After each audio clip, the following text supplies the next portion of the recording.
EP. Jayarajan Prakash Javadekar കൂടിക്കാഴ്ച രാഷ്ട്രീയായുധമാക്കി പ്രതിപക്ഷം. മുഖ്യമന്ത്രിയുടെ അറിവോടെയാണ് കൂടിക്കാഴ്ചയെന്ന് നേതാക്കൾ പ്രതികരിച്ചു. വരും ദിവസങ്ങളിലും CPIM BJP രഹസ്യബന്ധമെന്ന ആക്ഷേപം പ്രതിപക്ഷം കടുപ്പിക്കും. BJPയിലേക്കുള്ള കോൺഗ്രസ് നേതാക്കളുടെ ഒഴുക്ക് ചൂണ്ടിക്കാട്ടി CPIM-ഉം ഇടതുമുന്നണിയും നടത്തുന്ന പ്രചരണങ്ങളുടെ മുനയൊടിക്കാനുള്ള ആയുധമായാണ് ഇ.പി. ജയരാജൻ പ്രകാശ് ജാവ്ദേക്കർ കൂടിക്കാഴ്ചയെ UDF കാണുന്നത്.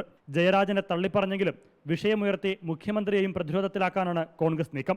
മുഖ്യമന്ത്രി നടത്തിയ രഹസ്യ നീക്കങ്ങൾ പിടിക്കപ്പെട്ടപ്പോൾ ജയരാജനെ ബലിയാടാക്കിയെന്ന് AUCC general secretary KC Venugopal. ഇത് വളരെ ക്ലിയർ ആയിട്ടുള്ള ഡീലാണ്.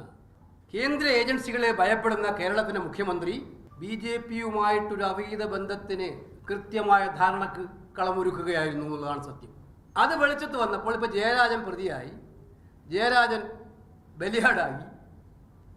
അപ്പോൾ കള്ളി വെളിച്ചത്താവുമ്പോൾ പ്രതിയെ ഉണ്ടാക്കി യഥാർത്ഥ പ്രതി രക്ഷപ്പെടാൻ വേണ്ടിയിട്ടുള്ള പരിശ്രമമാണ് ഇവിടെ നടത്തിക്കൊണ്ടിരിക്കുന്നത്.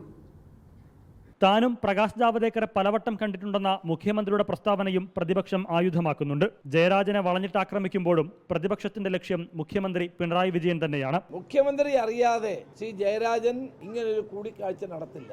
ഇതിന്റെ യഥാർത്ഥ സൂത്രധാരകൻ കാരണഭൂതൻ തന്നെയാണ്. കോൺഗ്രസിന് മൃദുഹിന്ദുത്വം എന്ന ഇടതു പ്രചരണത്തെ ചെറുക്കാനും ഇതിലൂടെ സാധിക്കുമെന്നാണ് കോൺഗ്രസ് വിലയിരുത്തൽ.